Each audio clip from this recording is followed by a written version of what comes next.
अस्सलाम वालेकुम, welcome to novel सुधु लाइब्रेरी चैनल। हाँ, जो मैं आपके लिए नावल लेकर आई इसका नाम है मेरा मन और इसकी राइटर है रिमशा अंसारी। तो इस नावल को शुरू करते हैं।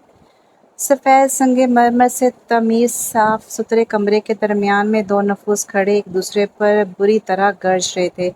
इनकी पुश्त पर जहाज़े साइज गोल बेड पर 3 साल की बच्ची हाथ में गुलाबी रंग का टेडी बियर लिए बैठी खौफज़दा नज़रों से अपने माँ बाप को देख रही थी। मैं नहीं जानती, तुम मुझे अभी और इसी वक्त तलाक दो। पतले नैन नकुश वाली इस दुबली पतली लड़की ने एक बार फिर अपने शोहर के ऊपर चलाकर कहा। वो स्याह रंग की फिटिंग की जीन्स पर सब्ज़ रंग की शर्ट पहने हुई काफ़ी मॉडर्न लग रही थी। अपनी माँ के हलक फाड़ चीख सुनकर बेड पर बैठी बच्ची ने टेडी बियर को खुद में पीछे डर कर एक सिसकी भरी थी, जिसे सुनकर इसका बाप बेसाख्ता इसकी जानी मतवज्जो हुआ। बाबा की जान, आप डर क्यों रही हो? मामा बाबा लड़ थोड़ी नहीं हैं, बस बात कर रहे हैं। आप एक काम करो, दादों के कमरे में चली जाओ। मिनहाज ने बेड के पास आते खुद को नॉर्मल जाहिर किया और मिराल को बेड से नीचे उतार कर कमरे से बाहर भेजने लगा। जब मुबशरा इन दोनों के रास्ते में हायल हो गई। मुझे अभी और इसी वक्त तलाक दो, वरना आग लगा दूंगी तुम्हारी बेटी को या फिर जहर देकर मार दूंगी। मुझे आज़ाद करो, इस रिश्ते से अब नहीं रह सकती मैं तुम्हारे साथ। मुबशरा ने सगी माँ होते हुए भी जिस कदर घटिया बात की थी, मिनहाज इसकी शक्ल देखता रह गया, जबकि इसका जानवरों वाला सलूक देखकर मिराल ने अब बाकायदा रोना शुरू कर दिया था। मिनहाज को खामोश खड़ा देखकर मुबशरा इश्तियाल में आगे बढ़ी और फिर एक बाद दीगर कई थप्पड़ अपनी 3 साला बेटी के चेहरे पर रसीद कर दिए।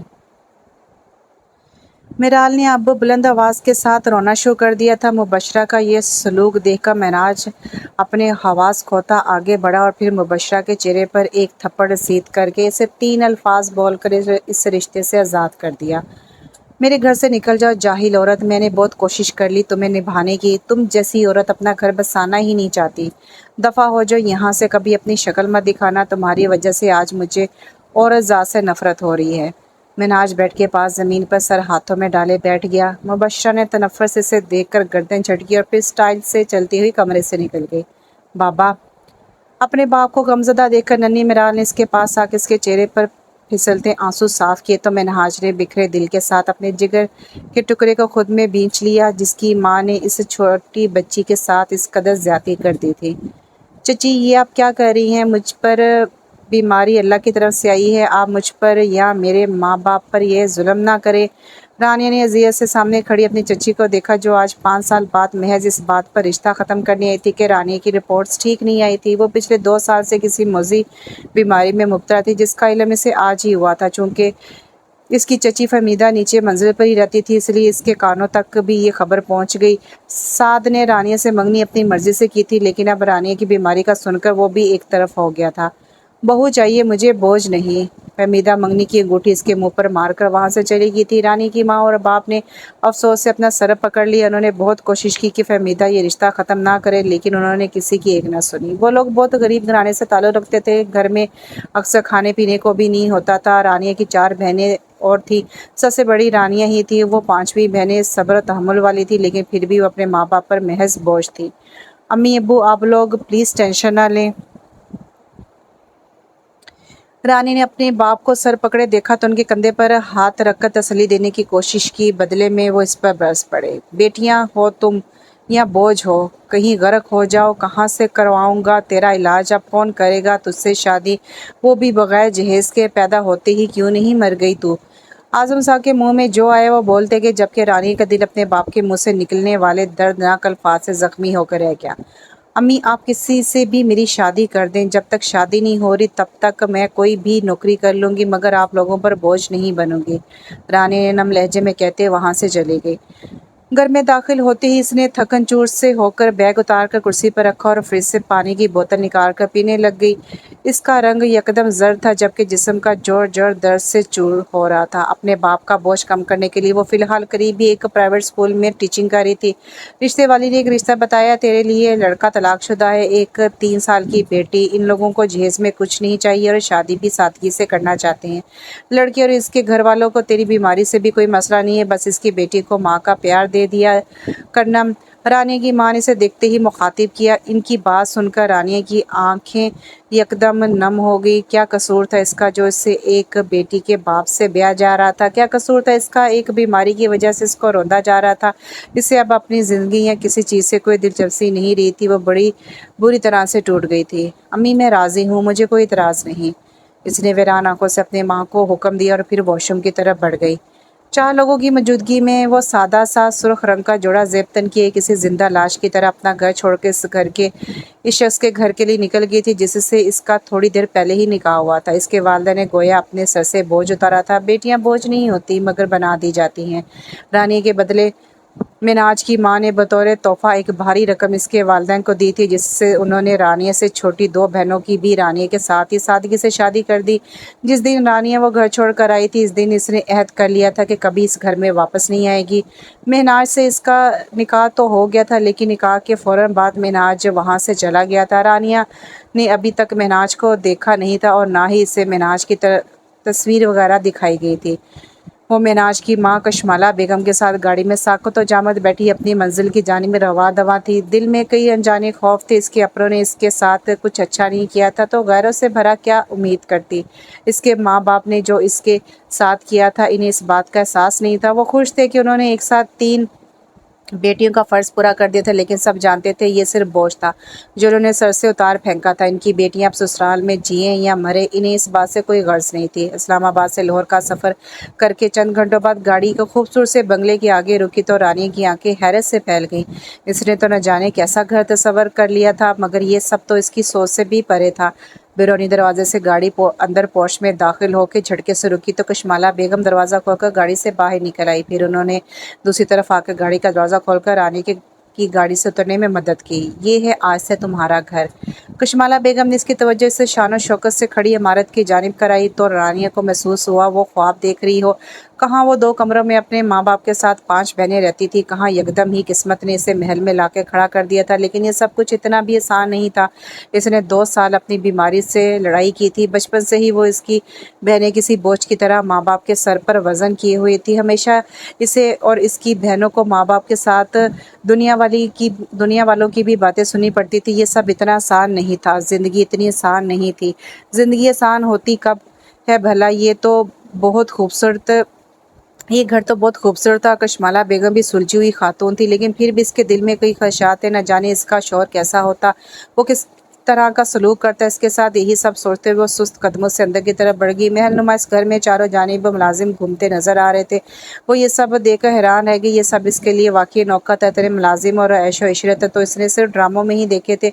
इसने महज लोगों के मुँह से सुना था कि किस्मत इंसान पर मेहरबान ज़रूर होती है। तो क्या इसकी किस्मत भी इस पर मेहरबान हो गई थी या फिर ये एक नया सितम था इस मासूम पर? इसका फैसला तो फ़िलहाल करना नामुमकिन था। कशमाला बेगम ने इसे महनाज के कमरे की जानिब भेज दिया। वह महनाज के कमरे में दाखिल हुई तो इस खूबसूरत सजे गए हुए कमरे के दरमियान में रखे बेड पर लेटे गुलाब के फूल को देखकर इसे अजीब सा एहसास हुआ। गुलाबी रंग की फ़्रॉक पहने सुर्ख और सफ़ेद मेराल बेखबर सो रही थी। रानी ने इसके सराहने आके बैठी और गौर से इसे देखने लगी। कैसी माँ थी जो अपनी छोटी सी बच्ची पर इतना बड़ा जुल्म कर गई थी? कोई माँ भला ऐसी भी हो सकती? वो दिल में सोचने लगी। भी यकदम इसे कुछ ख्याल आया, हाँ क्यों नहीं हो सकती? दुनिया हर तरह के लोगों से भरी पड़ी है। इसके माँ बाप ने भी तो इसके साथ क्या किया था? इसे जिंदा दरगौर कर दिया था। वो अभी यही सब सोच रही थी कि जब कमरे का दरवाज़ा खोलने की आवाज़ पर इसकी तवज्जो भटक गई। इसने आंखें फैलाई अंदर आने वाले शख्स को देखा। वो लंबा चौड़ा लगभग 35 साल का वजिया मर्द था।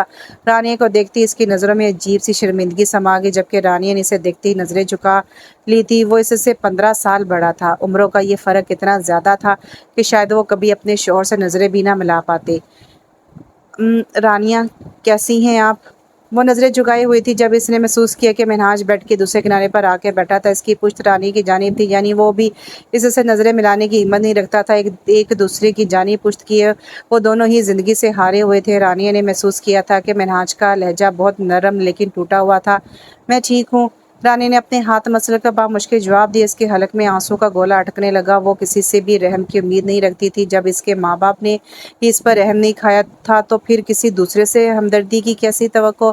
रानिया, मुझे आपके घर के हालात और आपकी बीमारी के बारे में इल्म है। मुझे आपके लिए दुख भी है। आप जैसी कम उम्र और प्यारी सी लड़की आपको मुझ जैसे बड़ी उम्र के मर्द के साथ ब्याह दिया गया है, ये आपके साथ जुल्म है। लेकिन अगर मैं आपसे शादी नहीं करता तो न जाने आपके पेरेंट्स आपकी शादी कैसे लोगों में करते और फिर वो आपकी बीमारी को किस नज़र से देखते।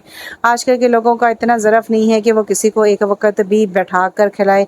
मुझे आपकी बीमारी से कोई मसला नहीं है, मैं खुद आपका इलाज अच्छे तरीके से करवाऊँगा। आपको मेरे घर की ज़िम्मेदारियाँ भी नहीं उठानी। बस आप इस मासूम को थोड़ा-सा प्यार दे देना। इसकी माँ ने इसके साथ बहुत गलत किया है। मैं आपको ये नहीं कह रहा कि आप 24 घंटे मेरी बेटी की खिदमत में वक़्फ़ कर दो। बस आप इसको अपनी औलाद की तरह रखना। मेरी तरफ से आप पर कभी कोई प्रेशर नहीं आएगा। मुझे आपका और आपकी जज़्बात का बहुत ख़्याल है। महनाज सर झुकाए बैठा नरमी से इसे समझाने लगा। महनाज की बात सुनकर वो कुछ पुरसुकून हुई थी, वरना इसकी धड़कनों में एक तूफ़ान बरपा था। आप चेंज करके रिलैक्स हो जाएँ। कल मैं ऑफ़िस से आऊँगा तो रेडी रहिएगा। हम हॉस्पिटल जाएँगे और आपके सारे टेस्ट दोबारा कराएँगे। एक और बात रानी, अगर मुझसे कोई कोताही हो जाए तो माफ़ कर दीजिएगा। मैं एक बेवफ़ा औरत का डसा हुआ मर्द हूँ। महनाज ने बेड से उठकर एक नज़र रानिया पर डाली। पल में दोनों की नज़रों का टकराव हुआ था। फिर महनाज ने नज़र झुकाकर कमरे से निकल गया, जबकि औरत के नाम पर इसका ठंडा लहजा देकर रानिया की रीढ़ की हड्डी में सनसनाहट दौड़ गई। आप कौन हैं? नन्हे हाथों का लम्स अपने गालों पर महसूस करके इसने आंखें खोली तो देखा छोटी सी मिराल इसके चेहरे पर झुकी गौर से देख रही थी। रानिया से पीछे किए उठ के बैठी और फिर अपने खुले बालों का जुड़ा बना के मिराल के दोनों गाल पकड़कर खींचने लगी। मैं आपकी मम्मा हूँ। एकदम ही से मिनहाज की बात याद आई तो वो बेसाख्ता बोल पड़ी। मामा अच्छी वाली या बुरी वाली? वो छोटी सी बच्ची तजस्सुस से पूछने लगी। मामा तो बेटा अच्छी ही होती हैं। रानी ने मुस्कुरा के इसके बात का जवाब दिया था। नहीं, मेरी पहले वाली मामा मुझसे प्यार नहीं करती थी, वो पापा से लड़ती थी और मुझे मारती भी थी। मिराल मुंह बसूर कर बताने लगी। ओ मेरा बच्चा, अब ऐसा कुछ नहीं होगा, आपको मुझसे कोई शिकायत नहीं होगी। रानी ने मोहब्बत से इसे कहते खुद में बींच लिया था। रानी की सूरत के लिए मनहाज ने घर में मजीद मुलाजिम रख ली थे। 24 घंटे रानिया के मिराल के साथ गुजरते थे। बहुत कम अरसे में ही मिराल रानी से बहुत घुल मिल गई थी। मिराल अब रानी के साथ इसके कमरे में सोती थी, जबकि मनहाज दूसरे कमरे में सोता था। दोनों के दरमियान कोई ज़्यादा बातचीत नहीं होती थी। दोनों एक दूसरे से नज़रें भी मिलाने से गुरेज करते थे। रानी के शहर के सबसे बड़े हॉस्पिटल से ट्रीटमेंट शुरू हो गई थी। मुरझाई हुई रानी अब फिर से खिलने लगी थी। असल मायनों में वो अब महनाज के घर की शहजादी ही लगती थी। महनाज घर में इससे हर कीमती चीज़ मैसर थी। इसके कपड़े, जूते, हर चीज़ महंगी थी, जिसका इसने कभी तसव्वुर भी नहीं किया था। वो इस दिन मिराल को ड्रेसिंग टेबल के सामने चेयर पर बैठाकर इसके बालों की पोनी बांध रही थी, जब अचानक से इसका फ़ोन बजने लगा। वो मोबाइल की जाने लपकी तो इसके घर से कॉल थी। इसने परेशान होकर कॉल उठाई। दिल में कई वसवसों ने जन्म लिया, क्योंकि शादी के बाद अब तक इसके घर से कॉल नहीं आई थी। इसने मुतफरक होकर कॉल उठाई। हेलो, अबू इस दुनिया में नहीं रहे, प्लीज़ आप जल्दी आ जाएँ, अम्मी की तबीयत बहुत ख़राब है। इसने फ़ोन के इस पार अपनी बहन की रोती हुई आवाज़ सुनी तो साकत रह गई। मामा क्या हुआ आपको? इसकी आंखों से बहते आंसू इसके पथराए हुए वजूद को देखकर मिराल अपने नन्हे हाथों से इसे हिलाने लगी, मगर रानी का सख्ता अभी तक नहीं टूटा था। मिराल कमरे से निकलकर दूसरे कमरे में गई, जहाँ इसके बाबा बैठे हुए थे। बाबा, पता नहीं मामा को क्या हो गया, कुछ बोल नहीं रही। मिराल की बात सुनकर महनाज भागता हुआ रानी के कमरे में आया था। वो अभी तक साकत और जामद थी। इसे देख कर लग रहा था कि इसे बहुत बड़ा सदमा लगा था। रानी, क्या हुआ? इसकी हालत पर परेशान होकर महनाज ने इसको पकड़कर झंझोड़ा तो हलक के बल इसकी चीख निकली और फिर वो सीधी महनाज के सीने से आ लगी। मेरे अब्बू इस दुनिया से चले गए। वो महनाज के सीने से लगी सिसक सिसक कर रोने लगी। जब इसकी बात पर दुख से महनाज ने इसके गिरद हाथ बांधकर मजबूती से इसे खुद में बींच लिया। बाबा, क्या हुआ मामा को? मिराल परेशानी से अपने बाप से पूछने लगी। कुछ नहीं बेटा, आप दादों के पास जाओ, मैं मामा को देखता हूँ। रानी को रोता देखकर मिराल भी रोनी शक्ल हो गई थी। जब ही मिनाज ने इसे मंजर से हटा दिया, मिराल कमरे से बाहर निकली तो मिनाज ने रोती हुई रानिया के धीरे से कमर सलाकर इसे दिलासा दिया। रानिया, संभालो खुद को, अगर तुम ऐसे करोगी तो तुम्हारी अम्मी और बहनों को कौन समझाएगा? मेरे ख्याल में हमें फ़ौरन जाना चाहिए। मिनाज ने इसके बाल लाए कहा तो आंसू साफ करके रानी से दूर होगी। मैं अपनी चादर लेकर आती हूँ, भारी लहजे में कहकर वो अलमारी की जानी बढ़ गई थी। इस वक्त इसका दिमाग सुन्न हो गया था। सोचे समझे की सलाहियत बिल्कुल ख़त्म हो गई थी। हार्ट अटैक के बायस आजम साहब जिस दुनिया से चल बसे थे, दामाद होने की हैसियत से सब कुछ महनाज ने ही संभाला था। रानिया भी सबसे अलग थलग गमज़दा बैठी हुई थी। वैसे तो वहाँ रानिया की बहनों के शोहर भी मौजूद थे, मगर बावक़ार शख्सियत और पुरकशिश होने के बायस सबकी नज़र महनाज पर थी। रात में महनाज ने रानी को वहीं छोड़ दिया था, फिर सुबह खुद भी वहाँ आ गया। भले इनका घर छोटा सा था, मगर महनाज ने ज़रा सा मुँह नहीं बनाया था। महनाज रानी के घर में दाखिल हुआ तो साद और फहमीदा बेगम बैठे दिखाई दिए। महनाज को ये ज़रूर पता था कि रानी की की मंगनी खत्म हुई थी मगर सास से हुई थी ये इसको मालूम नहीं था। रानी अपनी अम्मी के साथ दूसरे कोने पर बैठी थी। महनाज अदब से जाकर इनके सामने बैठ गया। आंटी आप बिल्कुल परेशान नहीं होएगा, आपका बेटा हमेशा आपके साथ है। आज से आप और हिना सना दोनों ही मेरी जिम्मेदारी हैं। आपको जब भी किसी चीज़ की ज़रूरत हो तो मुझे फ़ौरन याद कर लिएगा। महनाज नरम लहजे में कहते जेब से खाकी रंग का लिफाफा निकाल कर रानी की तरफ बढ़ाया और इसे आंखों ही आंखों में कुछ कहा। साथ और फहमीदा हैरत से महनाज को देख रहे थे। रानी तुम कुछ दिन आंटी के पास रहो और अभी भी अपना भी बहुत ख्याल रखना। मैं ड्राइवर के साथ कुछ फ्रूट और सामान भेज दूंगा, वो ले लेना। महनाज ने प्यार से रानी को देखकर ताकीद की और उठने लगा। सुने। इसके उठने पर रानी ने बेसाख्ता पुकारा, जी। इस लंबे चौड़े मर्द का ऐसे यूँ फर्माबरदारी से जी कहना वहाँ मौजूद तमाम लोगों को रश्क में मुब्तला कर गया, जबकि रानिया के दिल ने एक हार्ट बीट मिस की थी। जो भी था, लेकिन आज इसके शोहर ने सबके सामने इसका भरम बना दिया था। ये वही लड़की थी जिसकी सब तजलील करते थे। आज सब इसी लड़की को इज्जत की निगाह से देख रहे थे। वो मेराल मेरे बगैर नहीं सोएगी, मैं अभी चलती हूँ, सुबह इसे लेकर आ जाऊँगी। रानी ने झिझकते हुए महनाज को देखा था। आप फिक्र नहीं करें, मैं इसे देख लूँगा, आप बेफिक्र हो के आंटी का ख्याल रखें, सुबह ऑफिस जाता हुआ आपकी तरफ छोड़ जाऊँगा इसे। महनाज की उर्सी मुस्कुराहट रानी की जानिब उछालता वहाँ से वॉकआउट कर गया, जबकि महनाज के इस अंदाज पर साथ के दिल में मानो आग लग गई। लगता है तुम बहुत खुश हो, अब रूप रंग भी देखो कैसा खिल गया है, वरना तो यहाँ पीली पड़ी हुई थी तुम। फहमीदा चाची ने तंज़े नज़रों से रानी की जानिब देखा था। अल्हम्दुलिल्लाह चाची, अल्लाह ने बीच रास्ते में छोड़ जाने वालों से बचाकर ज़िंदगी भर साथ निभाने वाला अता कर दिया। रानी ने नरमी से फहमीदा बेगम की जानिब देखा, जवाब दिया था। अब वो साथ की तरफ देखती भी नहीं थी, लेकिन रानी की बात का मफ़हूम समझकर साथ गुस्से में उठकर वहाँ से चला गया। घर के बाहर खड़ी स्याह रंग की गाड़ी मुसलसल हॉर्न दे रही थी। अगले पर गुलाबी रंग के सादा से कमीज शलवार में मलबूस रानी सीढ़ियों से उतरी दिखाई दी, जबकि गाड़ी की आवाज़ सुनकर साथ भी कमरे से बाहर आया। मामा। वो जैसे दरवाजे तक पहुंची, मिराल गाड़ी से उतर के इससे लिपट गई। इसकी इस मोहब्बत भरे अंदाज पर रानी ने इसे गोद में उठाकर सीने से लगा लिया। अभी वो मिराल में ही मगन थी कि जब गाड़ी से निकलते महनाज को देख इसका दिल थम गया। वो आंखों पर सनग्लासेस लगाए, नीले रंग की शर्ट पहना हुआ, बहुत हैंडसम और डैशिंग लग रहा था। रानी ने इसे देखते ही नजरें झुका ली, जबकि धड़कनों में एक शोर मच गया। कैसी हैं आप? महनाज इसके पास आकर नरमी से पूछने लगा। मैं ठीक हूँ, आप कैसे हैं? रानी ने पल भर इसके चेहरे को देखा, फिर जवाब दिया, आपके बगैर मेरा घर और ख़ास तौर पर मेरी ये लाडली बहुत उदास हो गई है। महनाज ने बहुत मोहब्बत से रानी का चेहरा देखा था। रात में मैं घर आ जाऊँगी। महनाज की बात पर रानिया धीरे से मुस्कुराई। मैं लेने आ जाऊँगा। महनाज भी प्यार से कहकर वापस अपनी गाड़ी की तरफ चला गया था, जबकि रानिया मिराल को लेकर घर में आ गई, लेकिन सामने साथ को खड़ा देकर चुमकी। रानिया, मुझे तुमसे कुछ बात करनी है। साथ में बोलने से पहले इसकी इजाज़त चाहिए थी। बोलो। रानिया ने सख्त लहजा रखने से इजाज़त दी। आई एम सॉरी रानिया, मुझे तुम्हें इस तरह नहीं छोड़ना चाहिए था। मुझे अपनी गलती का एहसास है। मैं नादम हूँ यार, प्लीज़ मेरे पास वापस आ जाओ। इससे एक बच्ची और इसके बाप के साथ तुम अपनी ज़िंदगी ख़राब कर रही हो। तुमसे दूर होकर मुझे एहसास हुआ कि मैं तुमसे कितनी मोहब्बत करता हूँ। साद ने आंखों में नमी लाए रानी को मुखातिब किया। मिराल बेटा आप ऊपर जाओ, मम्मा आती हैं। रानिया ने मिराल की कमर थपक कर इसे ऊपर भेजा और फिर सख्त तासुर लिए साथ की जानिब मतवज्जो हुई। तुमने मेरे इस बुरे वक्त में मेरा साथ छोड़ा था, जब मेरे पास तुम्हारे सिवा कुछ नहीं था, और मेरे शोहर ने मुझे इस वक्त सहारा दिया था जब हर किसी ने मुझे छोड़ दिया था। मेरा शोहर तुमसे लाख गुना बेहतर है। बुरा वक्त बुरा नहीं होता, बल्कि वो अच्छे और बुरे चेहरों की पहचान करा देता है। आइंदा के बाद इस किस्म की बात अपने मुँह से मत निकालना, वरना मुझसे बुरा कोई नहीं होगा। वो शहादत की उंगली दिखा के इससे तनबीह करती तेजी से सीढ़ियों की जानिब बढ़ गई थी।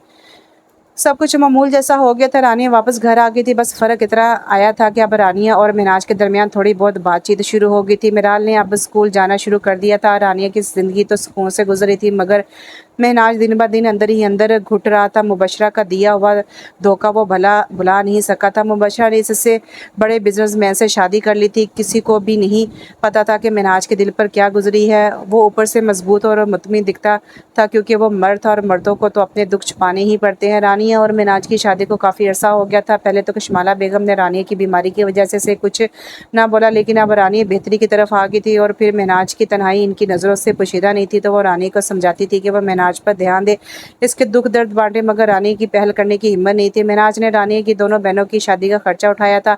आज सना और हिना की बारात ही पूरी तकरीब बहुत अच्छे से निपट गई थी। महनाज ने सिर्फ बोला नहीं था, बल्कि इसने अपनी सास को माँ का दर्जा देकर इनका बेटा बनकर दिखाया था।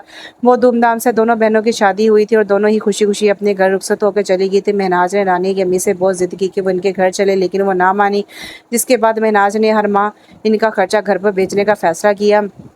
मैरिज हाउस से रानिया सीधा घर आ गई थी, लेकिन अपनी दोनों बहनों की रुखसती के बाद वो रोई जा रही थी और मिराल इसके पास बैठ के से चुप करा रही थी। रानिया सुर्ख रंग की रेशमी साड़ी पहनी हुई थी जिस पर बाल स्ट्रेट करके खुले गए थे, कानों में सोने के बड़े बड़े आवेजे इसका इसका लुक मुकम्मल कर रहे थे। अपनी मैचिंग करके इसने मिराल को भी सुर्ख रंग की फ्रॉक पहनाई थी। आज की तकरीब में इस फैमिली को देखकर लोग अशश करके रह गए। महनाज रानी से कुछ बात करने की घर से कमरे में आया तो वो देखा वो रो रही थी। अपने बाप को देखते ही मिराल बेड पर खड़े होकर महनाज के रूबरू आ खड़ी हुई। बाबा, जब भी मैं रोती हूँ तो आप मुझे फोर हेड पर किस करके और हक करके मुझे चुप कराते हैं। मामा भी कितना रो रही हैं, इन्हें भी ऐसे ही हक और किस करके चुप कराएं। मिराल मासूमियत में बोली जा रही थी जबकि इसकी बात सुनकर रोती हुई रानिया बुरी तरह उछल गई, जबकि दूसरी तरफ महनाज तजस्सुस से रानी की जानिब देने लगा। वो आज इतनी खूबसूरत लग रही थी कि महनाज की नजरें इस पर से हट नहीं रही थी। अच्छा जी, चलो ऐसा कर लेते हैं।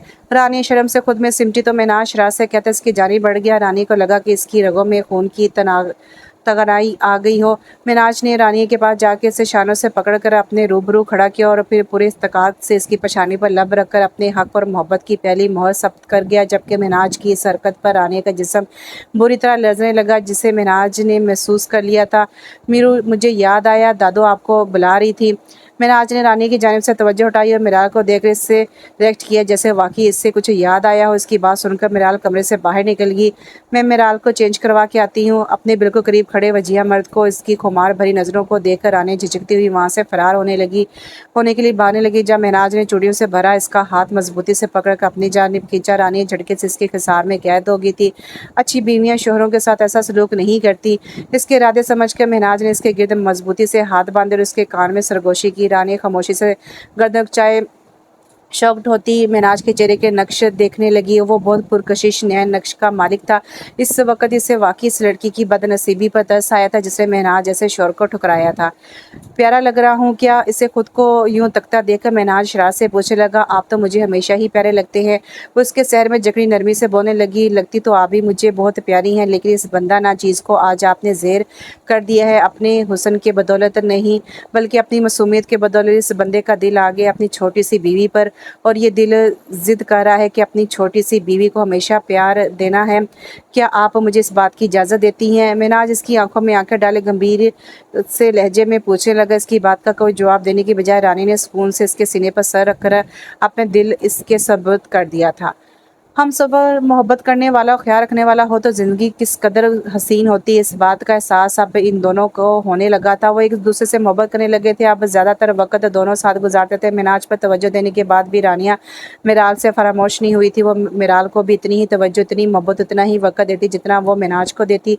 रानी की बीमारी मुकम्मल तौर पर ख़त्म हो गई थी। आज इसका मुल्क के नामो डॉक्टर से अपॉइंटमेंट था ताकि इनसे चेकअप करा के रानी की बीमारी की जाने से तसल्ली हो जाए। महनाज और रानी मिराल के हमरा चेकअप करवा के रूम से बाहर निकले तो सामने से आती मुबशरा को देखकर यकदम ही महनाज अपनी जगह पर रुक गया। मुबशरा अकेली ही थी, इसलिए जानबूझकर महनाज के सामने आ खड़ी हुई। ये है तुम्हारी बीवी, सुना है बेचारी को कोई बीमारी है। वही मैं कहूँ तुमसे किसी नॉर्मल लड़की ने शादी कैसे कर ली? मेरे बदले ये बीमार ही तुम्हारे नसीब में लिखी जानी थी। वैसे तुम्हें क्या लगता है ये छटांग भर की लड़की तुमसे मोहब्बत करेगी, तुमसे वफादारी करेगी? ये सिर्फ तुम्हें इस्तेमाल करी होगी। तुम जैसे ही इसका इलाज करवा गई और ये सेहतमंद हो जाएगी तो ये भी तुम्हें छोड़ देगी। मिस्टर महनाज मुबशरा सीने पर हाथ बांधे तनफ्फुर से बोल रही थी। उसके बाद सुनकर महनाज की आंखों में खून उतर गया था, जबकि रानी का सर शर्मिंदगी से झुक गया था। खबरदार, जो अब तुमने मेरी बीवी के खिलाफ एक लफ्ज़ भी बोला, यहीं खड़े खड़े ज़मीन में गाड़ दूंगा तुम्हें। इसे जिस्मानी बीमारी ज़रूर थी, लेकिन फिर भी वो तुम जैसी जहनी बीमार औरत से मुख्तलिफ है। जो तुमने मेरे साथ किया है ना, इसका एक दिन तुम्हें अंदाज़ा ज़रूर होगा। अभी तुम अरूज के नशे में हो, मेरी ज़िंदगी से चली गई हो ना। अब खुदारा मेरी ज़िंदगी में जहर घोलना बंद कर दो। महनाज ने दृष्टि से कहकर रानी का हाथ पकड़ा और आगे बढ़ने लगा। जब अचानक इसे महसूस हुआ कि रानी आगे नहीं बढ़ना चाहती थी, वो अपनी जगह पर ही खड़ी थी। महनाज ने हैरत से पलटकर रानी की जानिब देखा, जो तासुब भरी नज़रों से मुबशरा को देख रही थी। क्या कमी है मेरे शोहर में जो इन्हें मुझ जैसी बीमार लड़की मिलनी चाहिए थी? ये तो इनकी अच्छाई है कि जिसकी वजह से मेरी बीमारी ख़त्म होगी। मुझे लगता है कि आपको कोई नफसियाती मसला है, वरना इनके अंदर हर वो खूबी है जो एक लड़की अपने लाइफ पार्टनर से चाहती है। और दूसरी बात, मेरे शोहर मेरी दुनिया है, मैं इनके साथ दिल से मुखलिस हूँ। हर इंसान को अपने जैसा नहीं समझना चाहिए। हर लड़की आपकी जैसी नहीं होती। दर हकीकत इंसान खुद जैसा होता है, सामने वाले को वो वैसा ही समझता है। आपको अल्लाह ने हर चीज़ दी थी, इतना अच्छा शौहर, इतनी प्यारी बेटी, इतना सुकून वाला घर, और आप इन सब चीज़ों को ठुकरा कर चली गई सिर्फ़ इसलिए कि महनाज ने आपको दुनिया से बचा के रखा हुआ है। वो आपकी क्लब पार्टीज़ और दूसरी सरगर्मियों के ख़िलाफ़ थे। पहले मैं खुद को इस दुनिया की बदनसीब लड़की समझती थी, अब मेरा नज़रिया बदल गया। आप जैसे लोग भी हैं जिन्होंने जानबूझकर अपने नसीबों को बर्बाद करके अल्लाह ताला को नाराज़ किया। रानी ने संजीदगी से कहते मुबशरा के मुंह पर इसकी औकात दे मारी थी, जबकि मिनाज हैरत से रानी को देख रहा था। इसकी बीवी को बोलना भी आता था। वो आज वाकई रानिया से काफ़ी इम्प्रेस हुआ था। रानिया मिनाज और मिराल के साथ बाहर की तरफ बढ़ गई थी, जबकि जब्त के मारे मुबशरा दांत पीस कर रह गई थी। वो मुबशरा को मुंह पर सुना तो आया था, लेकिन मुबशरा की बात से वो दिल में कहीं डर गया था। जब वो मुबशरा को शादी करके लाया था तब वो बिल्कुल नॉर्मल थी, लेकिन वक़्त के साथ अपने अंदर अंदाज़ बदल कर इसने मिनाज के दिल को बहुत बुरी चोट पहुंचाई थी। दूध का जला छाछ भी फूंक फूंक कर पीता है, और यही हाल मिनाज का था। वो अजीब से डर में मुब्तला हो गया था। इससे और इसकी बेटी को रानी की आदत हो गई थी। अगर रानिया भी इन दोनों को ऐसे ही छोड़कर चली गई तो वो क्या करेगा। इसकी अजीब सी कैफियत हो गई थी। घर आके भी मुबशरा की बातें इसके ज़हन में गूंजे जा रही थी। वो इंसान था, दिल रखता था, जो चीज़ इसे ठेस पहुंचाए वो इससे इनसे बचता था, क्योंकि वो जानता था अगर अब वो एक बार फिर टूटा तो कभी ठीक नहीं हो पाएगा। वो ख़ानदानी दौलतमंद नहीं थे। दिन रात मेहनत करने के बाद महनाज आज इस मुकाम पर पहुंचा था।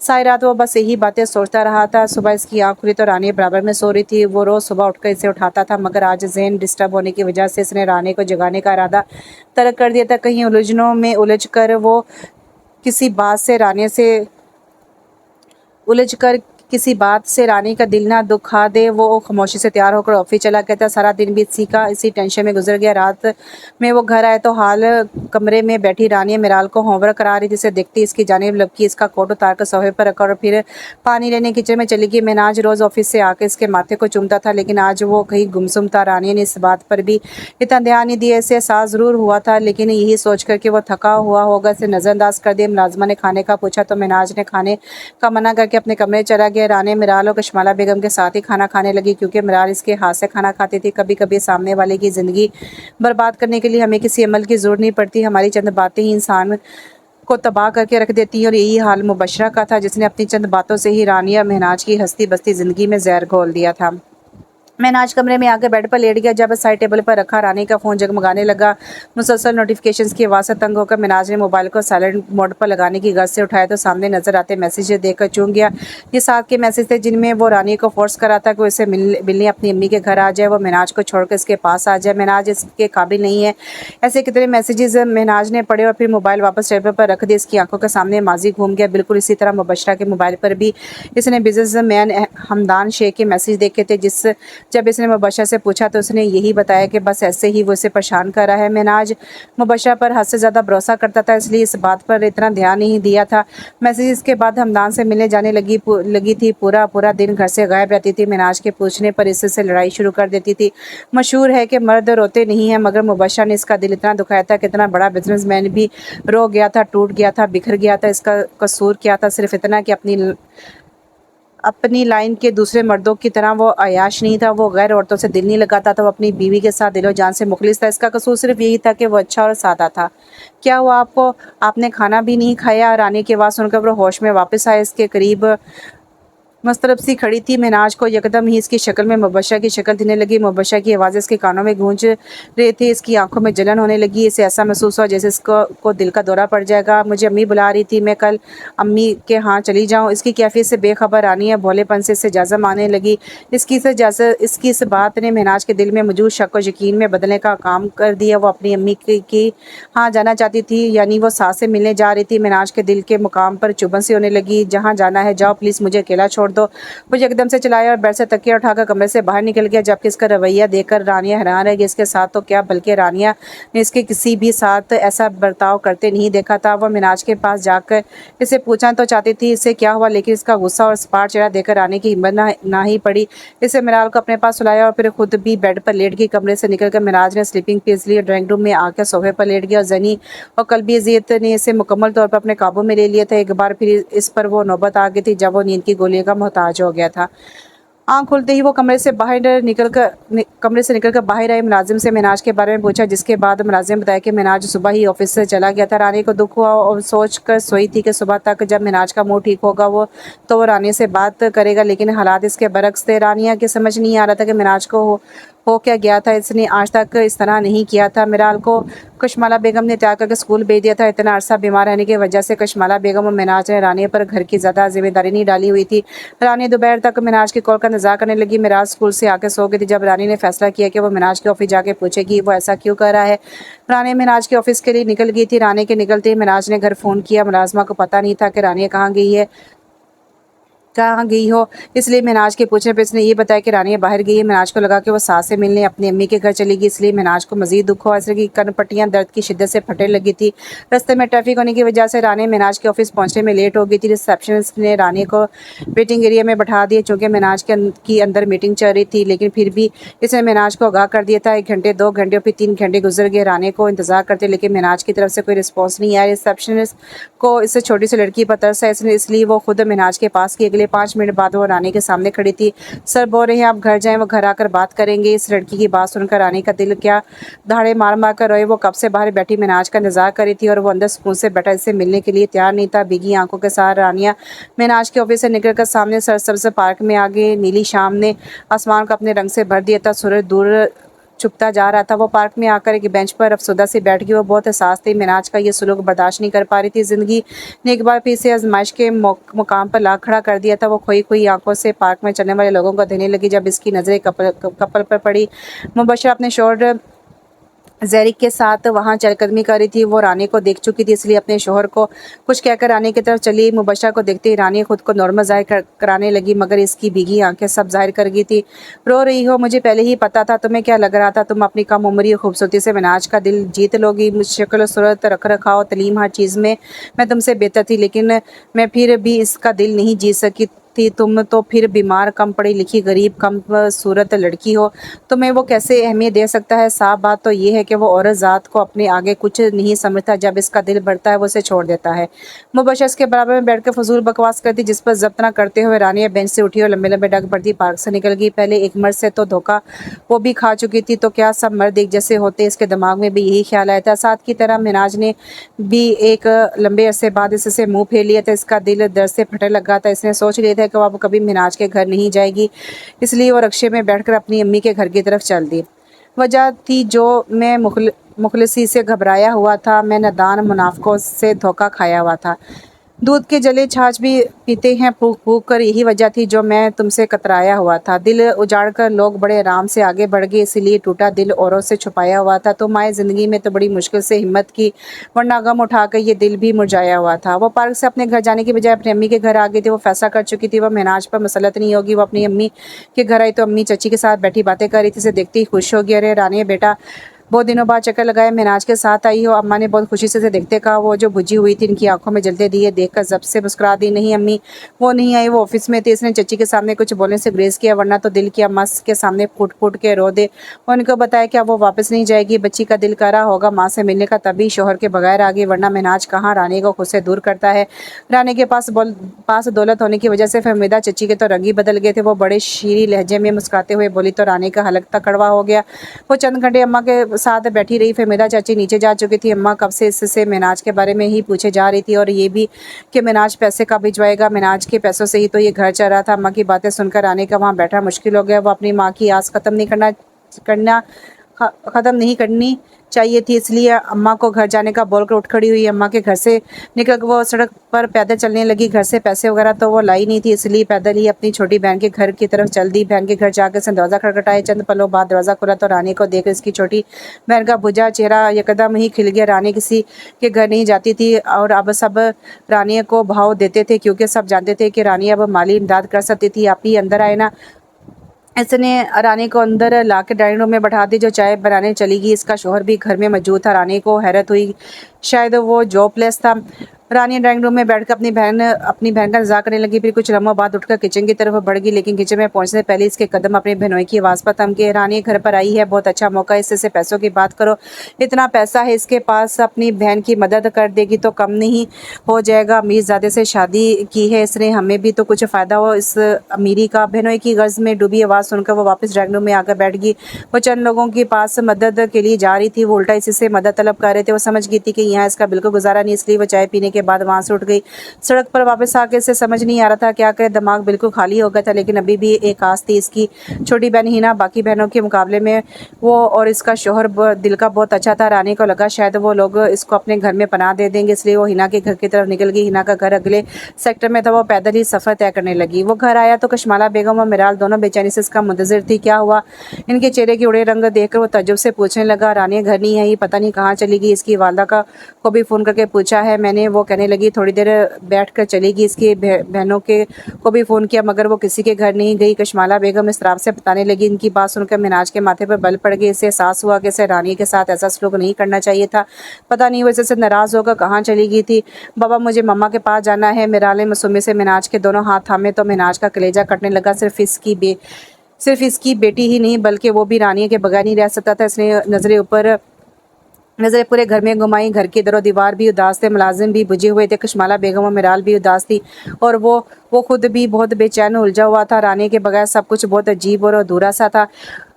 बेटा मामा अपनी किसी फ्रेंड के घर होंगी, मैं देखता हूँ। मिनाज इसके सर पर प्यार करके घर से वॉकआउट कर गया था। चंद मिनट मुसलसल चलने के बाद वो हिना के घर पर मौजूद थी। हिना इससे बहुत अच्छे तरीके से मिली, अच्छे तरीके से तो इससे से सब ही मिलते थे क्योंकि इसके पास मिनाज जो था। हिना क्या मैं चंद दिन तुम्हारी तरफ गुजार लूँ? उसने बहुत हिचकिचाते हुए अपनी बहन से पूछा। क्या हुआ, मिनाज भाई से लड़ाई हुई है क्या? हिना फ़ौरन परेशानी से पूछने लगी। नहीं बस ऐसे दिल घबरा रहा था, सोचा कुछ दिन यहाँ गुजार लो। इसने बहुत हिचकिचाते हुए जवाब दिया। अगर ऐसी बात है तो कोई मसला नहीं, आप यहाँ रह लो, लेकिन मिनाज भाई से झगड़ा हुआ है तो घर जाके से ख़त्म करो। मिनाज भाई बहुत अच्छे इंसान है, ऐसे इंसान इस दुनिया में बहुत कम है। हिना से समझाने लगी। रानी ने इसकी बात गौर से सुनी, उस बात में सर हिला दिया। नहीं हिना, हमारा कोई झगड़ा नहीं हुआ, बस मैं 2-3 दिन में चली जाऊंगी। रानी ने बात मुश्किल मुस्कुराते हुए जवाब दिया तो वो मुतमिन हो गई। वो सड़क पर बिला वजह गाड़ी दौड़ा रहा था। इसे नहीं पता था कि रानी कहाँ गई, वो इसे कहाँ ढूंढे, इसे समझ नहीं आ रहा था वो जा कहाँ सकती थी, अपनी अम्मी या बहनोई के मगर कशमाला बेगम सबसे पूछ चुकी थी, वो कहीं नहीं थी। कशमाला बेगम हिना से पूछना भूल गई थी और मिनाज को लगा कि उन्होंने सबसे पूछ लिया होगा। वो दोबारा सबसे पूछ कर इन्हें परेशान नहीं करना चाहता था। आधी रात तक वो यूं ही गाड़ी दौड़ाने के बाद घर आए तो मिराल ड्राइंग रूम में सोफे पर सो रही थी। कशमाला बेगम भी इसके पास बैठी मुतफरक दिखाई दे रही थी। इसने खाना नहीं खाया, बस रानी के पास जाने की जिद कर रही थी। कशमाला बेगम बेचारगी से बोली थी।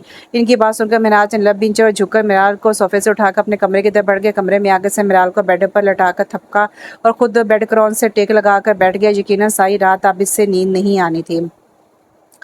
अगले दिन वो ऑफिस नहीं गया था। मिराल ने भी स्कूल से छुट्टी कर ली थी। इसकी बस एक ही रट थी कि इसकी माँ चाहिए। मिनाज इसको समझाने की कोशिश कर रहा था मगर समझने को तैयार नहीं थी। जैसे तैसे करके मिनाज कशमाला बेगम और घर के मुलाजिम ने मिलकर मिराल को खाना खिलाया और उसे सुला दिया। घर में यकदम अजीब परेशानी आ गई थी। सभी इस तरह का शिकार थे। रानी के जाने के बाद मिनाज और मिराल दोनों ही उजड़ने लगे थे।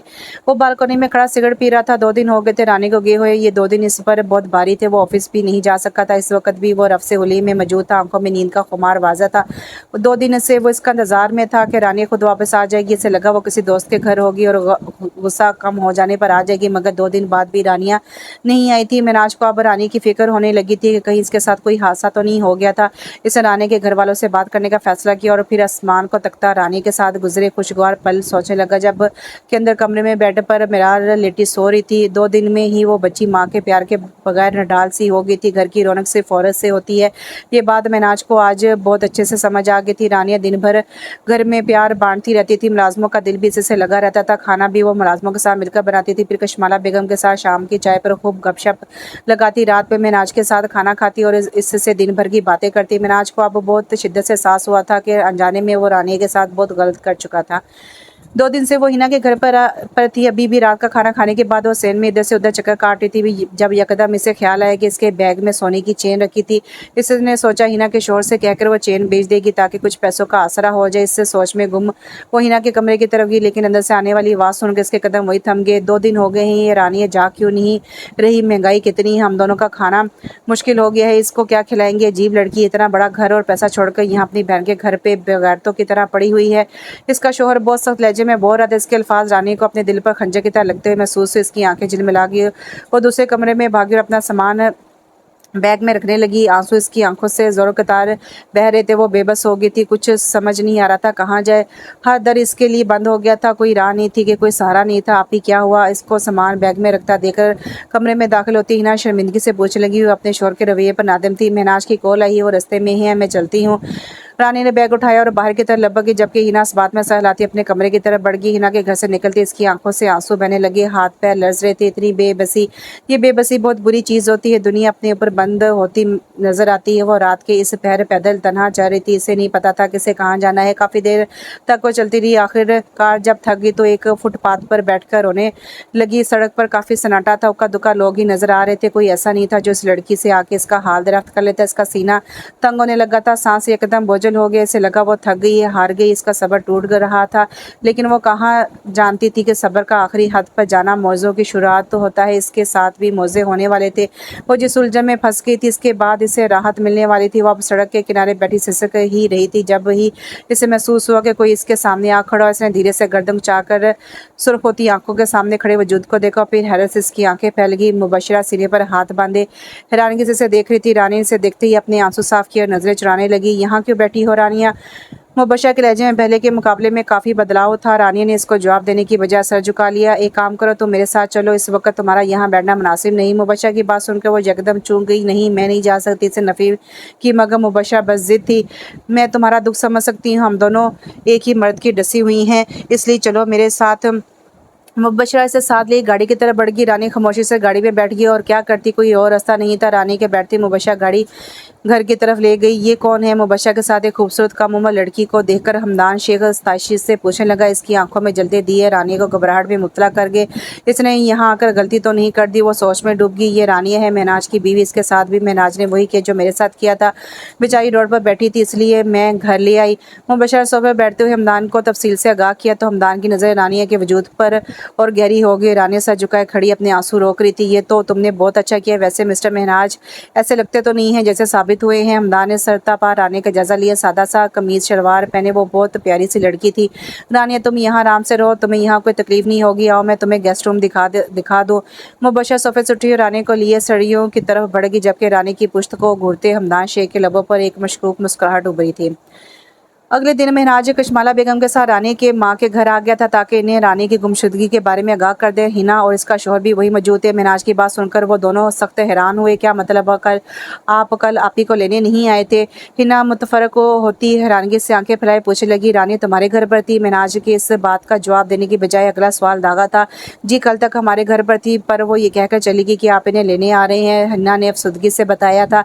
रानी तुम्हारे घर पर थी तो तुमने मामा को बताया क्यों नहीं? महनाज तशवीश से पूछने लगा। आंटी ने मुझसे कब पूछा? हिना ने हैरत से कंधे चाहे पूछा। शायद मैं हिना को कॉल करना भूल गई थी। कशमाला बेगम याद दहानी करती शर्मिंदगी से बोली। तुम्हें कुछ पता है वो कहाँ गई है? महनाज मुस्तरब होता पूछने लगा। हिना ने नफ़ी में सर हिला दिया और तासुब से अपने शोहर को देखने लगी, जैसे कहना चाह रही हो कि रानिया ने इनकी बातें सुन ली थी जब ही चली गई। रानी को मुबशरा के साथ हमदान शेख के घर आए हुए 2 दिन गुजर गए थे। ये 2 दिन तो सुकून से गुजरे क्योंकि हमदान इस दौरान घर में नहीं था और रानी कमरे से बाहर ना निकली थी, जिसके बायस इसका मुबशरा से सामना भी ना हुआ। अलबत्ता मुबशरा वक्त पर रानी के कमरे में मुलाजिम के हाथ खाना भिजवा देती थी। महनाज ने पुलिस कंप्लेंट भी करा दी थी, लेकिन रानी का कुछ कोई अता पता ना चला। महनाज के साथ रानिया के घर वाले भी रानी को ढूंढने में लगे हुए थे, मगर सब नाकाम रहे। हमदान 2 दिन बाद घर पर लौटा तो मुबशरा डाइनिंग टेबल पर इसका इंतजार कर रही थी। हमदान ने पहले ही मुबशरा को फ़ोन करके बता दिया था कि रात का खाना वो लोग साथ खाएंगे। वो दोनों डाइनिंग टेबल पर बैठे खाना नोश फरमा रहे थे जब हमदान को रानी का ख्याल आया। वो मिसेस महनाज कहाँ है? इससे भी खाने पर बुलाओ। हमदान ने मुबशरा को हुक्म दिया तो मुबशरा इस बात में सहलाती रानी के कमरे की तरफ बढ़ गई। इसके मुताबिक इसने रानी को सारा देकर नेकी की थी। जब से वो महनाज से हॉस्पिटल में मिली थी, इसे अजीब सी बेचैनी थी। हमदान महनाज से यकसा मुख्तलिफ था। वो ना मुबशरा को महनाज की तरह चाहता और ना ही इस पर तवज्जो देता। मुबशरा को अपनी गलती का एहसास होने लगा था, मगर रानी को इस दिन सड़क किनारे बैठा देकर इसने अपने दिल को तसल्ली दी कि महनाज वाकई एक बुरा इंसान था जिसने रानी के साथ भी बुरा किया। कुछ पलों बाद रानी मुबशरा के साथ डाइनिंग टेबल पर आई तो हमदान की आंखें चमक उठी। रानी झिझकते हुए कुर्सी घसीट कर बैठ गई। तीनों ने खामोशी से खाना खाया, लेकिन जब खाना खाकर रानी कुर्सी घसीट कर उठने लगी तो हमदान इसे मुखातिब किया। रानी बैठो, तुम्हें किसी से मिलवाना है। हमदान की बात सुनकर रानी के साथ मुबश्शरा भी हैरान हुई, लेकिन वो रानी के सामने हमदान से कोई सवाल नहीं पूछ सकती थी। जानती थी कि हमदान रानी के सामने इसे झाड़ देगा। मुबश्शरा तो ये जुर्रत नहीं कर सकी, मगर रानी को ये ज़रूर अजीब लगा। क्या मतलब किसी से? वो चूम कर पूछने लगी। बैठो, पता चल जाएगा बुलबुल। हमदान के लबों पर फैलती मकरू मुस्कुराहट ने रानी की रीढ़ की हड्डी में सनसनाहट पैदा कर दी।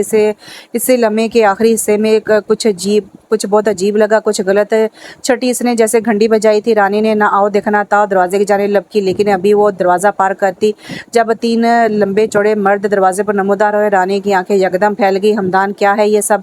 ये मंजर देखकर मुबश्शरा रानी के हक में बोलने के लिए कुर्सी से उठी और हमदान से पूछने लगी, तुम चुप करो, अगर अपनी खैर चाहती हो तो मुंह बंद रखो। हमदान ने इसे घूरकर तनबीह कर दी थी, तुम लोग इस नन्ही चिड़िया को ऊपर ले जाओ, काम खत्म हो जाए तो फेंक देना गेस्ट रूम में। हमदान ने इन मर्दों को मुखातिब किया तो रानी खौफजदा नज़रों से बेयकीनी की कैफियत में हमदान को देखने लगी। यही हाल मुबश्शरा का भी था। हमदान, तुम पागल हो गए हो, तुम ऐसा नहीं कर सकते। मुबश्शरा बेयकीनी से हमदान को देखती आगे की तरफ बढ़ने लगी। जब हमदान ने मजबूती से इसका बाजू जकड़ लिया, देखो मुबश्शरा, मैंने इनको बुलाया तो तुम्हारे लिए था, मगर अब रानी आ गई है तो इन्हें तुम्हारी ज़रूरत नहीं। पहले मैंने तुम्हारे ज़रिए पैसा कमाने का सोचा था, मगर अब मैंने फैसला कर लिया है कि तुम मेरी बिजनेस पार्टनर बनोगे। तुम लड़कियाँ लाना और मैं इन्हें इन लोगों के हवाले कर दूंगा। हम दोनों मिलकर बहुत पैसे कमाएंगे। हमदान मुबश्शरा के चेहरे के करीब अपना चेहरा किए इस अपने गलीज़ इरादों से आगाह कर रहा था, जब मुबश्शरा का हाथ हमदान के गाल पर छाप छोड़ गया। मैं तुम्हें रानी के साथ ऐसा हरगिज़ नहीं करने दूंगी। मुबश्शरा को आज शिद्दत से महनाज की कमी महसूस हुई थी। महनाज क्या था इसे पता चल गया था। जाहिल औरत, तेरी इतनी जुर्रत, उन्हें हाथ उठाए मुझ पर, मैं अभी इसी वक्त तुझे तलाक देता हूँ। हमदान ने 3 जुमले बोलकर मुबश्शरा को इस रिश्ते से आज़ाद कर दिया था, जबकि इसके इस अमल पर मुबश्शरा गश खाती रह गई। वो इतना गिरा हुआ होगा मुबश्शरा सोच भी नहीं सकती थी। कुछ पल वो यूं ही सख्ते में रही और फिर इसका सख्ता रानी की चीख से टूटा। वो आदमी रानी को घसीटते ऊपर ले जाता। मुबश्शरा हवास बहाल करती रानी को बचाने के लिए इसकी तरफ दौड़ी, जब हमदान ने आगे बढ़ के इसके बाग जकड़े और इसे धिक्के देकर घर से निकाल दिया। मुबश्शरा ने बहुत कोशिश की, मगर वो खुद को छुड़ा ना सकी। रानी की आवाज़ें घर में गूंज रही थी। या अल्लाह, मैं क्या करूँ? मुबश्शरा पसीने से तर होती सोचने लगी, मगर कुछ समझ नहीं आ रहा था।